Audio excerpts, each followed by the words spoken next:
Looking to improve your fitness business while keeping your bottom line in good shape? Let the Gym Administrator help you achieve those goals. With their powerful team of fitness industry professionals at the ready, the Gym Administrator covers a wide range of industry-related products and services that will help you build your business and increase profits. The Gym Administrator works with reliable industry suppliers and vendors that place a heavy emphasis on service, just the way you remember it. Give them a call at 914-494-1066 or visit them on the web at thegymadministrator.com as well as all social media platforms. The Gym Administrator, all your fitness needs under one roof. Scan the barcode at the bottom of the screen to get started today. All right, buddy. Harvey Weinstein accuses Slam an overturned conviction. Profoundly unjust and shaking with shock and outrage, Harvey Weinstein's accusers slammed the decision to overturn his New York rape conviction, saying it's profoundly unjust and a major step back. Thoughts on the Harvey Weinstein case, my friend? Well, unlike other things we've been discussing recently, I think Harvey Weinstein is basically the Adolf Hitler of molestation. Wow. Okay. Well, I'm being serious. Well, that's what I think. It's what I think. And there's been enough ladies who've come out with the balls and the proper amount of proof for my eyes. And obviously, as we say, due process, in due process's eyes, that Harvey Weinstein is a big slobbish predator. And it is what it is. You know, he could be shocked and appalled all he wants, but tough titties. So let's talk about Weinstein a little bit. So there's a man who was a multi-millionaire, billionaire, I don't know, right? And he used his power to have women have sex with him in order to make movies and everything else. And if they didn't go along with it, they were punished. Right. This I agree with Jimmy as being what's wrong, and he deserved to go to jail for something like that because you should not have that kind of power to dictate in someone's life like that. Right. Agreed. And when a woman or a man, whatever that scenario is, has sex with him, it's different about the next case we're going to speak about because they're feeling like, hey, I got to survive. I might as well just have sex with this guy because I need to make my $1 million and be a star. And you feel that necessity, unlike the next thing we're going to talk about. Right. Do you agree with that statement? I'm not disagreeing with that statement. Okay. All right. I'm fine. Yeah. Well, then speaking of this, ex-WWE chairman Vincent Kennedy McMahon files a motion to force Janelle Grant lawsuit into arbitration. As Janelle Grant's lawsuit against the WWE, hold on, I'm just trying to move my mouse here. Sorry about it, buddy. Good God. And McMahon's counsel has filed a motion to take the matter out of public court. According to a new filing, McMahon's attorneys have cited the section of Grant's non-disclosure agreement that states any grievances of the two parties should be settled in private arbitration as opposed to public court. McMahon's team also categorically denies Grant's accusation alleging that she couldn't have been grieving the death of her parents in 2019 as they died much earlier, and also stating that Grant and her then fiance lived in the same building of McMahon without incident. Jimmy, have at it, baby. Our boy Vincent Kennedy McMahon is now winning again. Well, you know what? And I don't know if Father Time is on his side, but I will state one thing that's a fact, Jack. Vince is going to be able to legally outlast her. As long as Father Time is on his side, he's going to outlast her, and this will go to arbitration, and this will be, you know, here's some extra coin. Have a nice day. Whether either party is a saint, I don't think either party's even close to being a saint, you know, and that's about the worst I'll get with Vince McMahon because due process does still count for something in this country. Oh, where there's smoke, there's fire. Well, until Vince McMahon winds up behind bars, it looks like the fire got put out by the local dog. Okay, so basically, he's going to outlast her. Period. You know, I mean, I don't think that she's a saint. I don't think that he's a saint, and I think that in the end, Vince will win, like Vince always wins. But Vince usually go But ahead. Jimmy, what about this, Jimmy? A non-disclosure was signed. We're just going to go revisionist history again. Right. She went out in the public and broke the non-disclosure because supposedly she wasn't getting paid her money. Right. Okay. They're also in the agreement you're not allowed to go into public. They have a love letter from her. Right. I mean, you know, we were just talking about Weinstein. At what point should a Janelle Grant be punished for this? She should be punished for breaking all these things. Look, I found out a long time ago that it's so the accuser almost 1,000% of the time gets away with bloody murder when found to not be 100% correct. They get away with bloody murder. All right. It's not fashionable to go headhunting for Janelle Grant. It is very fashionable to go after the King Tut of the WWE, Vince McMahon. All right. People look at Vince McMahon as if he's some sort of Roman emperor. It's ridiculous. All right. People look at Vince McMahon like he can walk into a police precinct in Pennsylvania with a wad of cash and out goes Jimmy Snuka scot-free. All right. They basically have him as Tony Soprano who books wrestling matches. All right. Oh, by the way, Joe One-A-Day says we're wrong on all accounts. No, Joe, we're not. Okay. You're reading the mumbo jumbo pro Janelle Grant paperwork because, Joe, let's talk this legitimately, and I would debate this to you a million years. You go for the side of what the people want or what they're saying. The facts are this. She signed paperwork, money, and she broke that, and that is all. Right. Look. Right. And whether or not guys like Joe, sorry, Jimmy, but guys like Joe One-A-Day and Dan and whoever the Vince McMahon haters out there, they owe a big apology. You know, they were big on reading this lawsuit, but not once, Jimmy, did I hear them speak about this love letter. They just did it like in passing, very quietly. Right. Oh, by the way, there was a love letter from Janelle Grant. Right. Well, this may be a shock to those guys, and maybe it won't be, but my mind is not entirely made up. I want to see the process go through, but I believe the process will go to arbitration.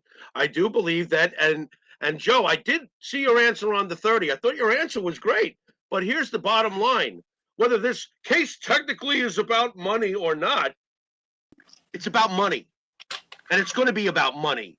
And when they're done, it's going to be settled where it's nobody's business, and she'll get a little more money, and she'll go away. But Jimmy, punishment rendered.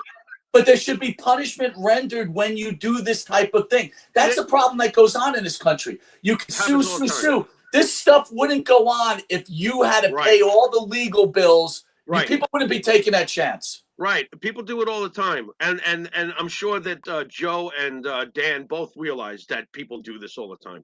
This happens all the time, and it doesn't make it right, but this is what happens. You know, they get away with it. I've seen it. I've seen it in person with people I knew in the past. I mean, I've seen frame jobs. It's bullshit, you know? And at the end of the day, when their name is cleared, what the fuck? You know, the other guy walks away scot-free and had a bunch of accusations, and this guy's mentally ruined because he got put through a process that was unjust to begin with. 100%. You're so right with that. And think about that. Horse shit. It happens all the time. She's out for fucking money. What is this? It's not about money. Of course it's about money. All the people that want it to be real and be the case, he'll always be. Look, dude, again, I'll say it again. When was Palumbo on? A month ago? Yeah. I never, of all the wrestlers that we've had in, and I think I can clearly state this, Chuck Palumbo explained Chris Benoit better than any wrestler we've ever interviewed or any wrestler that's even been on the internet. Right. And there's still people out there going, I don't believe Benoit did it. Well, you know what? It's funny too, and peace to the late great New Jack, man. Boy, did we love him, right? New Jack says New Jack has, it's out there somewhere on YouTube. New Jack has one of the greatest responses regarding, and he said it on our show too, about Benoit is just a steaming pile of shit. And he went on this rant, and oh my God, Mike, if you've never heard this, I'll find it and send it to you.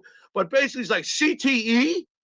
CTE, motherfucker. He goes, I'll show you 10 different videos of Chris taking a chair shot, and 10 out of 10, his hand is up blocking the shot. He goes, I took real bumps. I broke my body in half. He goes, and I didn't want to kill my kids. You know what I'm saying? He goes, that's a choice, motherfucker. You made a choice, you know? And that's what he did. He made a choice. Chair shots my ass, steroids my ass, okay? When you do what that guy did, and then there's people who are still saying, oh, he didn't do it. Vince did it. There we go again. Vince is Tony Soprano again. I'm like, really? You really believe the bullshit spewing out of your mouth? Is it that hard to believe that the guy just was a psycho? Yeah, like the Joker said, ever have a bad day? Let me ask you this. You know, we're going to kind of go off script here a little bit, but here's the thing. Damn it. Here's the thing. Yeah. So one of our videos out there is getting a lot of hits right now. Is about a year ago, or maybe a year and a half ago, we spoke to Tony Atlas, and it was when CM Punk was still in AEW. And then, you know, again, I don't know if you're a Punk guy anymore. You used to be a Punk guy, right? I'm back. I'm back. Right. I'm glad Phil came home. There's a point where CM Punk's in AEW, and before a wrestling match, he has a pro-abortion shirt on. Okay, right. And people are screaming basically more at me than you, basically that I'm anti-abortion, which was not the case. The question was, is there room for politics when you're in entertainment? Meaning this, when you're performing like a CM Punk is in a match, right? He shouldn't be spruing his politics. You want to sprue your politics, do it outside of your job. When you're working at your place, if you believe in something, you still have to behave a certain way. So this goes to even like the NFL, the NBA, right? You're part of this country. You stand for the national anthem. Whether you want to or not, that's the rule you're supposed to follow. Okay? And so, again, and let's even go back to Joe What A Day's interview with his son, and we talked about Benoit's son. Right. It's like, look, we're all flawed human beings. I totally get it. Yeah. But a lot of these guys do things that are not normal behavior. In fact, if they weren't famous, they would be in jail. Right. You know? So my point to you, Jimmy, is there's come a point where it doesn't matter how much good the athlete is. When they act a certain way, they should be treated as such, is my point. Like, let's go back to the CM Punk thing. Do you think there was room for CM Punk to do pro-abortion T-shirt before an AEW wrestling match? Okay, here's the deal, and it may be a long answer, but I don't care because it's going to make sense when I'm done. All right? I love the word microcosm, and I kind of learned that through you, okay? This is where we've come as a society. We are now at the point where we feel like as a pro wrestler or as a professional athlete that we should do this and make our stance and divide everybody and have everybody yelling at each other. But we're in the generation of talking, not doing.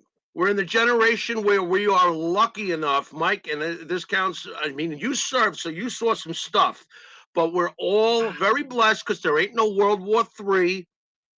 There ain't no my toys are bigger than your toys, and I'm going to push these buttons and see what happens. We're not there yet, but we're getting there.